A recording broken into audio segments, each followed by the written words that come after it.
اعوذ باللہ من الشیطان الرجیم بسم اللہ الرحمن الرحیم معزز ناظرین سامعین السلام علیکم۔ تیموس نامی ایک بادشاہ تھا، اس کے ہاں ایک بیٹی پیدا ہوئی جو بہت حسین و جمیل تھی اور اس کا نام راحیل رکھا گیا۔ وہ بچی بادشاہ کی بچی تھی، لہذا نظر و نیم سے اس کی پرورش ہونے لگی۔ جب وہ تقریباً 9-10 سال کی عمر کو پہنچی تو اسے ایک خواب آنا شروع ہوا۔ وہ خواب میں دیکھتی ایک شہزادہ ہے جو اس سے محبت کرتا ہے اور اس کے ساتھ کھیلتی، خوش گپیاں کرتی۔ اسی طرح سے وہ خواب دیکھتی جوان ہوئی۔ جب وہ جوان ہوئی تو اس کے لیے ایک رشتہ آیا، بادشاہ کا رشتہ تھا۔ وہ سمجھی شاید یہ وہی شہزادہ ہے جسے وہ خواب میں دیکھتی رہتی تھی۔ اس کی شادی ہو گئی، لیکن جب اس نے دیکھا کہ وہ جسے وہ خوابوں میں دیکھتی تھی وہ نہیں ہے تو وہ بہت پریشان ہوئی، لیکن اس نے ضبط کیا اور وہ اس شہزادے کی جسے وہ خواب میں دیکھتی تھی اس کے انتظار میں رہنے لگی۔ یہ کہانی کا ایک رخ ہے، اور کہانی کا دوسرا رخ یہ ہے کہ وہ شہزادہ جسے وہ خواب میں دیکھتی تھی وہ حضرت یوسف علیہ السلام تھے، جنہیں ان کے بھائیوں نے کنویں میں پھینک دیا اور وہاں سے ایک قافلہ آیا جس نے اسے نکالا اور مصر کے بازار میں لا کر اسے بیچ دیا۔ اسے خریدنے والا کون تھا؟ وہی اس راحیلہ نامی لڑکی کا جس کی شادی پوٹیفر تھا جس کے ساتھ ہوئی تھی، اس کی وہ بیوی تھی۔ اس پوٹیفر نے حضرت یوسف علیہ السلام کو خرید لیا۔ جب اسے خرید لیا اور جا کر اپنی بیگم سے کہنے لگا کہ اسے پرورش کرتے ہیں، شاید یہ ہمیں فائدہ دے کہ ہم اسے اپنا بیٹا بنا لیں۔ لیکن جب اس راحیلہ نے جو اب زلیخا کے نام سے مشہور ہو گئی تھی، اسے دیکھا کہ یہ تو وہی شہزادہ ہے جسے میں خواب میں دیکھا کرتی تھی، لیکن خواب کی بات اور تھی، جہاں عمر میں بہت زیادہ تفاوت تھا، لیکن اس کے دل میں جو خواہش پیدا ہوئی تھی وہ دبی ہوئی تھی۔ تو حضرت یوسف کو دیکھ کر وہ پنپنے لگی اور وہ حضرت یوسف کی خدمت کرنے لگی اور ان کو سنبھالنے لگی۔ دل میں وہی خواہش تھی۔ جب حضرت یوسف علیہ السلام جوان ہوئے تو اس نے اپنی خواہش کا اظہار کر دیا جسے یوسف علیہ السلام نے قبول نہ کیا۔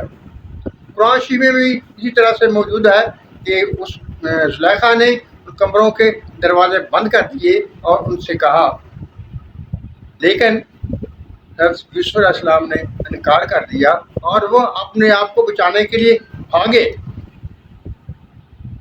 جب بھاگے تو دروازے خود بخود کھلتے چلے گئے اور زلیخا نے پیچھے سے ہاتھ ڈال کر پکڑنا چاہا تو اس کے ہاتھ میں قمیض آئی جو پھٹ گئی۔ جب یوسف علیہ السلام کمرے سے باہر نکلے تو سامنے اس کا خاوند کھڑا ہوا تھا۔ زلیخا اسی وقت فوری طور سے اس نے پاسا پلٹا اور یوسف علیہ السلام پر الزام لگا دیا، لیکن وہاں گواہی دینے والے نے گواہی دی کہ اگر یوسف علیہ السلام کی قمیض پیچھے سے پھٹی ہے تو یہ جھوٹی ہے، اگر آگے سے پھٹی ہے تو یوسف علیہ السلام قصوروار ہیں۔ جب قمیض کو دیکھا گیا تو پیچھے سے پھٹی ہوئی ہے تو یوسف علیہ السلام کو مشورہ دیا گیا کہ آپ اس سے درگزر کریں، اور زلیخا سے کہا گیا کہ وہ اپنے گناہ کی معافی مانگے۔ مسئلہ یعنی یہ قصہ آگے بڑھتا رہا اور زلیخا کا جو خامد تھا وہ نامرد تھا اور وہ عورت کے قابل نہیں تھا. اس طرح حضرت زلیخا شادی ہونے کے باوجود بھی کماری تھی. جب یہ معاملہ بڑھا تو حضرت یوسف علیہ السلام کو بادشاہ نے قید میں ڈال دیا. یہ بادشاہ جو تھا وہ اس زلیخا کا شوہر نہیں تھا، یہ دوسرا بادشاہ تھا جس کا وزیر جو تھا وہ پوٹیفر تھا. جب یوسف علیہ السلام کو قید میں ڈال دیا گیا تو اسی سنا میں اس بادشاہ نے ایک خواب دیکھا جس کی تعبیر کسی نے نہ بتائی. جو بھی اس کی تعبیر بتانے والے تھے انہوں نے کہا کہ ہم اس کی تعبیر نہیں جانتے ہیں.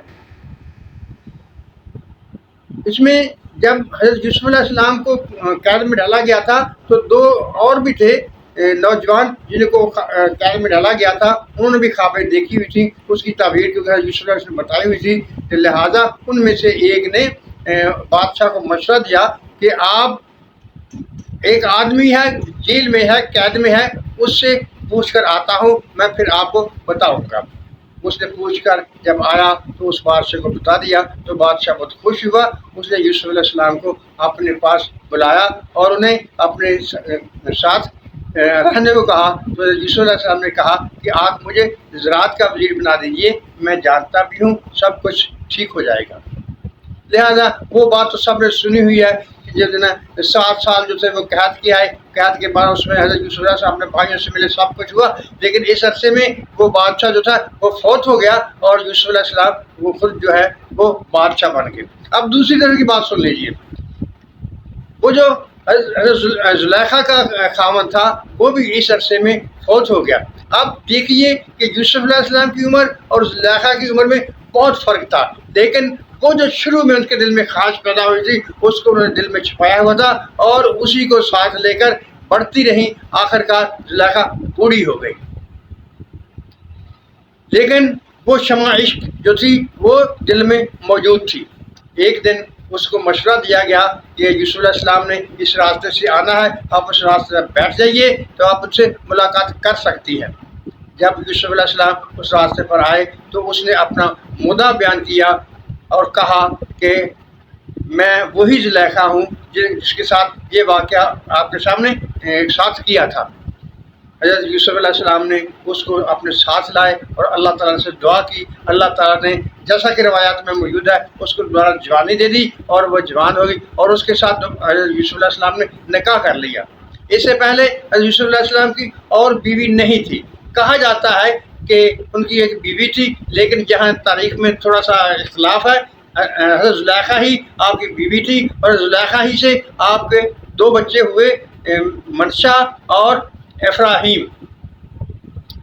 تاریخ اسی طرح سے بتاتی ہے کہ یہ 2 بچے زلیخا ہی سے تھے اور یوسف علیہ السلام نے اس کے علاوہ اور کوئی شادی نہیں کی ہوئی تھی.